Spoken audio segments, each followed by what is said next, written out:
Wondering how many emails to send to actually build a solid relationship with your subscribers and start generating more revenue. So here is the lowdown on how many emails you should be sending and why that's the case. So if you can't figure out what to write in those emails, just drop me a line below and I will send you a custom Loom video with 10 custom email ideas for you that are customized for your business for $0.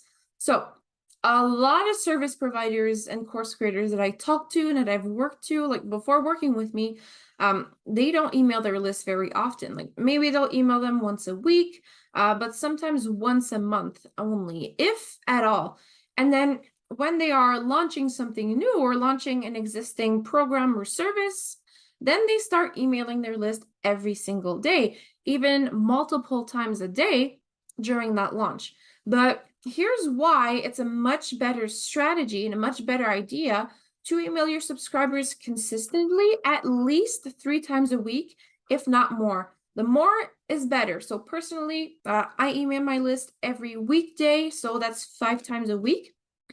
Reason number one, if you're launching at the same time that everybody else is launching, like I know that September and June and like right before the end of the year are very popular times for launching, your emails are going to get lost with everybody else's emails in your subscribers' inbox. So all of a sudden, everybody starts sending like plenty of emails. So why should your subscribers read your email specifically compared to someone else's emails? So if you make it a habit to start emailing people often, at least 3 times a week or more, and then if you're sending those emails in a way that people really enjoy reading them, then they'll be in a habit of reading your emails on a consistent basis.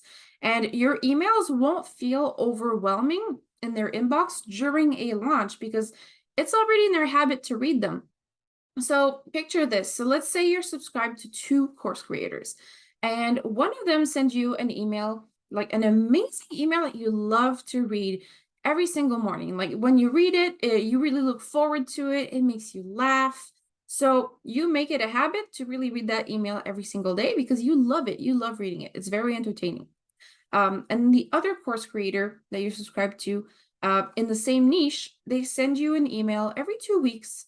There's some educational content in there. It's kind of helpful, but it kind of feels dry.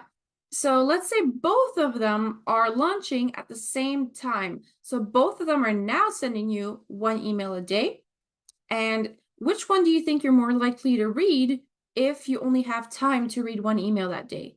So I don't know about you, but for me, I would be more likely to actually open the email of the person who has been sending me those consistent emails because I'd already be in the habit of reading them every morning. And I know that I'm going to enjoy reading them. Even if they're in the middle of a launch, even if I'm not ready to buy yet, I'd still be likely to read that person's emails first. So reason number 2, most people on your list won't be ready to buy when they join your list, and they won't be ready to buy when you launch either. But they will be ready to buy someday. Maybe that day is tomorrow. Maybe that day is next year.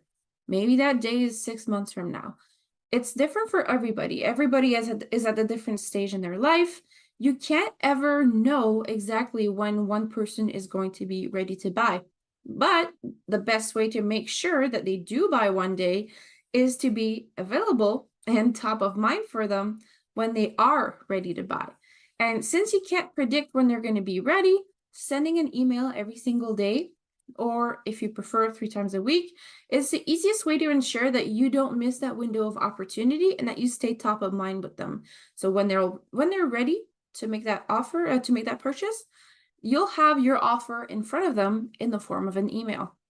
And by the time they're ready, you'll already have a relationship with them because you've been emailing them constantly with emails that they love to read, compared to your competitors who aren't doing the same thing and who aren't constantly building that relationship with them.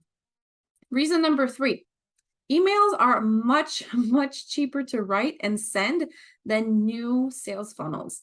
Yet, every email is like a mini funnel of its own. Let me explain. So imagine this, like every day when you're sending an email, you're testing out a new angle for how to talk about your brand, yourself, your clients, your products, etc. You're essentially validating a new mini funnel. So compare this to creating a new video sales letter or new webinar, new challenge, writing a brand new sales page, setting up a new funnel on Facebook ads. So those all take weeks of work and tons of money to validate, and even more money, like thousands of dollars, if you're hiring somebody to do it all for you. But emails are much cheaper to send.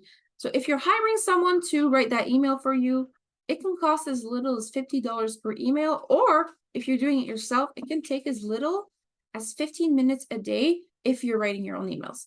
So it's straightforward, it's not complicated, and it works as long as your email feels valuable to your subscribers and as long as it provides an opportunity for them to take some kind of action. And that's why email works when you're doing work consistently, because every day you get to try. If one email fails, the day after that, you can try again. It's okay. It's not a big deal. It's not like doing like an entire launch that fails and now you've wasted like hundreds of hours and then hundreds or thousands of dollars into something that doesn't work. Like if one email fails, it's okay. There's not much wasted opportunity and time there. Now, finally, reason number 4 that you should send emails at least 3 times a week. Email works even if writing is not your forte. So let's say you're really, really good at doing videos, for example.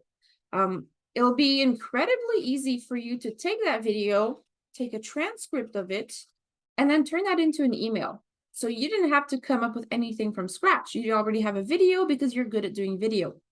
What if you're somebody who is more of a podcast person? You are really good at spoken word. Well, you can take a transcript of that to create an email too. Or you can record yourself using your phone or any other tool. You can record yourself speaking your thoughts during the day whenever you get an idea, and then you can use that transcript to create an email later. Or what if you're somebody who loves showing up on social media? You love creating posts on Instagram, or maybe you're more of a Reels person, maybe you're more of a Stories person. In all of these cases, you can just repurpose that content into an email, because email is really, really simple. It's just written words.